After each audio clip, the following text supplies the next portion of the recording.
ये फिर دا یو ډول نشه ده. دا د یو انسان دماغ داسې اغېزمنوي چې بیا د خپلې کورنۍ، ورونو، خپلوانو په اړه فکر نه کوي. هغه خپل عقل له لاسه ورکوي. دا یوه لویه تېرېستنه ده. बहुत बड़ा स्कैम है ये.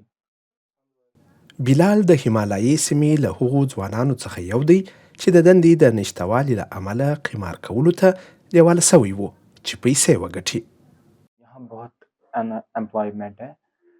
دلته بیروزګاري ده او وضعیت هم چندان مناسب نه دی، نو ځکه خلک ډیر په اسانۍ دلته جذب کیږي. زما په تجربه کې هر څوک غواړي ژر پیسې وګټي. دا یوه لویه ستونزه ده. ये बहुत बड़ा मसला है. په دغه مسلمان ټولنه کې قمار منع او ټولنیزه بدنامي ده، خو بلال په اسانۍ سره په خپل موبایل کې آنلاین قمار او شرط بازي ته لاسرسی درلود، پرته له دې چې څوک په پوه سي.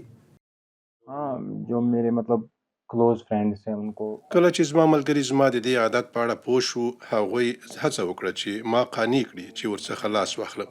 هغوی راته وویل چې دا سم کار نه دی، خو ما د هیچا خبره نه اورېده. ما یوازې دا د پیسو ګټلو یوه وسیله ګڼله. زه نه پوهېدم چې دا یو جال मुझे دی. नहीं पता था कि ये इतना बड़ा ट्रैप है इनका. د څو میاشتو په ترڅ کې بلال نږدې 1 میلیون روپۍ آنلاین وبایللې چې هغه لویه برخه یې د پلار د سپما پیسې وې. هغه د خپل موبایل په شمول ډیر شیان خرڅ کړل ترڅو خپل احتیاط ته دوام ورکړي. په پای کې بلال وتوانید چې مشوره ترلاسه کړي او د رغېدو لاره پیل کړي. 20 بیٹس کھیلتا تھا. مجھے ایک زما کورنۍ زما ډیر ملاتړ وکړ. هغوی دا یوه تېروتنه وګڼله او تشویق یې کړم چې بیا ورته مخه نه کړم. حتی لویان هم تېروتنې کوي. دا زما لپاره یو درس دی چې بیا راتلونکی ځل داسې څه ونه شي. روغتیا مهمه ده. لॉस कर देता है इंसान का. د بلال په څیر په دې ایالت کې ډیر ځوانان د قمار له اعتیاد سره مبارزه کوي. کارپوهان وایي چې د سیمې خراب اقتصادي وضعیت د قمار اعتیاد د زیاتوالي یو مهم عامل دی.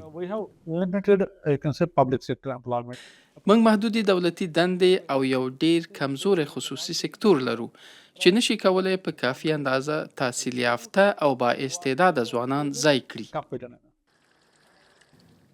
د هند په اکثرو سیمو کې پر قمار بندیز دی، خو آنلاین پلیټفارمونه په ښکاره توګه قمار ته هڅونې کوي. دغه پلیټفارمونه د مشهورو شخصیتونو لخوا ملاتړ ترلاسه کوي او قمار کول د لوبو په بڼه ښیي. ځینې قانون جوړونکي وایي چې د قمار اعتیاد د کنټرول لپاره یو پیاوړی حقوقي چوکاټ ته اړتیا ده.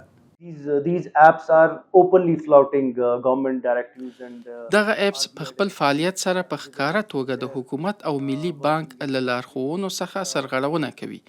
مشهور شخصیتونه یې ملاتړ کوي او له بده مرغه دا یو جال دی او ډیر ځوانان پکې راګیر شوي دي.